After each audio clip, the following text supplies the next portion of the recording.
আলু আর ময়দা দিয়ে যে এত মজার একটা মিষ্টি তৈরি করা যাবে আমি ভাবতেও পারিনি। বাসার সবাইকে যদি চমকে দিতে চান তাহলে এই রেসিপিটা অবশ্যই ট্রাই করে দেখবেন।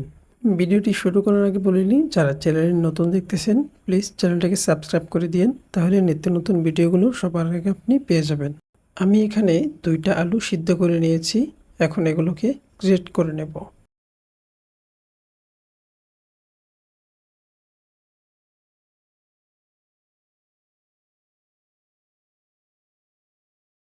গ্রেট করা হয়ে গেলে একটা চামচ দিয়ে ভালো করে মিক্স করে নেব, যাতে কোনো দানা দানা না থাকে।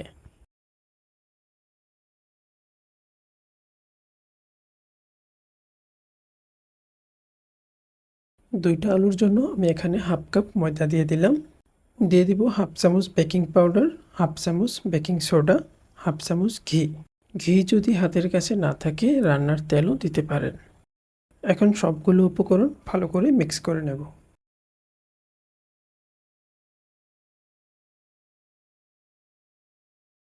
তারপর এখানে দিয়ে দিব 2 চামচ গুঁড়া দুধ।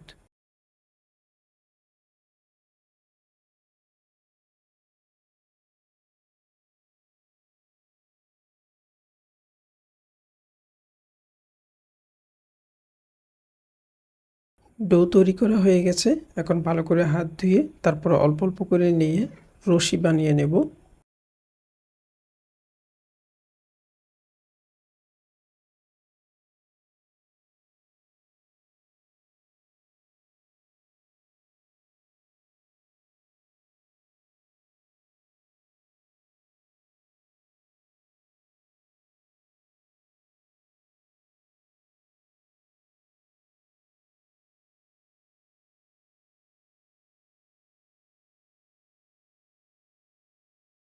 এখন জিলাপির মতো পেঁচ দিয়ে দিব।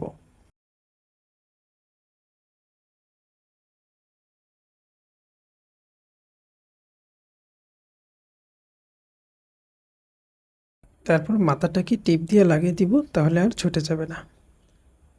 আমি আরেকটা আপনাদেরকে বানিয়ে দেখাচ্ছি।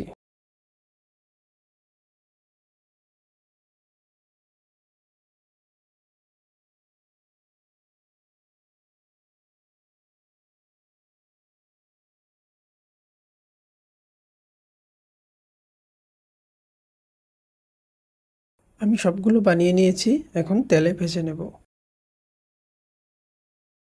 ভাজার সময় চুলার আঁচটাকে 1 মিনিটের মতো হাই রাখবেন, তারপর আবার লো করে দিবেন।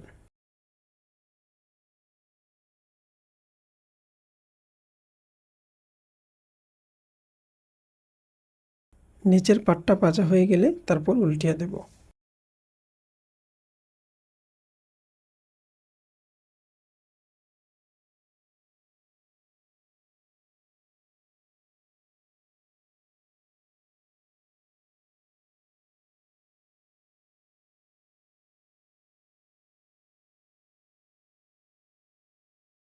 যখন দেখবেন এরকম একটা সুন্দর কালার চলে আসছে, তারপর সবগুলো নামিয়ে নেবেন।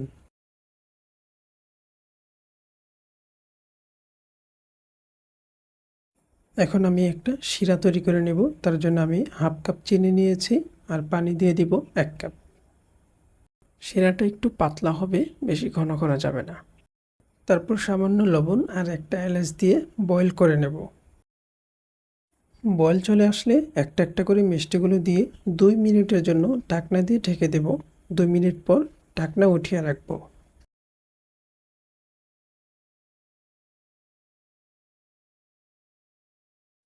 এখন একটা একটা করে উল্টিয়ে দেব।